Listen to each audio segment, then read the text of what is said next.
কিন্তু আজানগাছি রহমতুল্লাহ আলাইহির দরবারে মাজার শরীফের দরবারে বছরে একবার সালানা মজলিসের সময় কেন খোলা হয় একটু বিস্তারিত। আসসালামু আলাইকুম ওয়া রাহমাতুল্লাহ। ওয়ালাইকুম আসসালাম রহমতুল্লাহি ওয়া বারাকাতুহু। জি ওস্তাদ, ভালো আছেন? আলহামদুলিল্লাহ আলহামদুলিল্লাহ।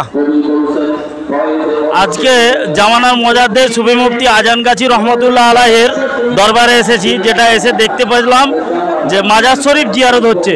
তো মাজার শরীফ জিয়ারত হচ্ছে, আমার ব্যক্তিগত একটা প্রশ্ন যে বহু দরবার বহু সিলসিলাতে আমরা দেখি 12 মাস মাজার শরীফের দরজা খোলা থাকে, কিন্তু আজানগাছি রহমতুল্লাহ আলাইহির দরবারে মাজার শরীফের দরবারে বছরে একবার সালানা মজলিসের সময় কেন খোলা হয় একটু বিস্তারিত বললে দর্শকদের উদ্দেশ্যে ভালো হয়। আলহামদুলিল্লাহ, আপনি খুব সুন্দর প্রশ্ন করেছেন। কারণ হাক্কানি দরবার আজানগাছি রহমতুল্লাহ আলাইহির দরবারটা হলো হক দরবার, পবিত্র দরবার। আর কামেল ওলি আল্লাহরা তারা হলো আল্লাহর বন্ধু, তারা হলো পবিত্র। এবং আল্লাহর ওলিরা তারা মরে নাই, তারা হলো শুধু পর্দা নিয়ে গেছে।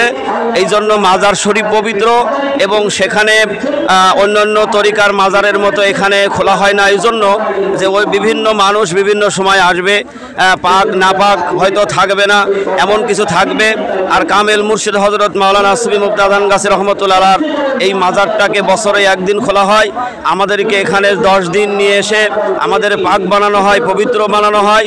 এবং এই পবিত্র করিয়েই আমাদেরকে সেই আমাদের হাক্কানি আঞ্জুমান আজানগাছি রহমতুল্লাহ আলাইহির সেই মাজারটাকে জিয়ারত করা হয়। আর অন্য তরিকার মতো এখানে শিরক বিদআতি কোনো কিছু নেই, কোনো চাদর চড়ানো হয় না, কোনো আগরবাতি মোমবাতি টাকা পয়সা কোনো কিছুর লেনদেন এখানে নেই। এটা পবিত্র রাখা হয়। এই জন্য পবিত্র হালতে আল্লাহর কালাম তেলাওয়াত করতে করতে, কালেমা শাহাদাত পাঠ করতে করতে, হাক্কানি দরুদ শরীফ পড়তে পড়তে সেই মুর্শিদের মাজারটাকে দর্শন করে মানুষ দোয়া নেবে। এই জন্য মুর্শিদ হলো তিনি জিন্দা, তিনি মৃত্যুবরণ করে নাই। আর আল্লাহর বন্ধু আল্লাহর ওলিরা কখনো মৃত্যুবরণ করে না। এই জন্য আমাদের সৌভাগ্য হয় বছরে একদিন আমরা দেশ বিদেশ বিভিন্ন দেশ থেকে, সুদূর Bangladesh, Japan, America, Hong Kong, total Bharatvarsha, Nepal, Rajasthan, বিভিন্ন দেশ থেকে লক্ষ লক্ষ মানুষের সমাগম হয়। এবং আজকে এই পবিত্র দিনে পবিত্র অবস্থায় কামেল মুর্শিদের মাজারগুলি জিয়ারত করা হয়। এখানে কোনো টাকা পয়সা, কোনো চাদর সরাসরি, কোনো আগরবাতি মোমবাতি কোনো কিছুর ব্যবস্থা নেই। পাক অবস্থায় সেখানে কোনো শিরক বিদআতি মাজারে কোনো সেজদা দেওয়ার বা কোনো কিছু করার ব্যবস্থা নেই।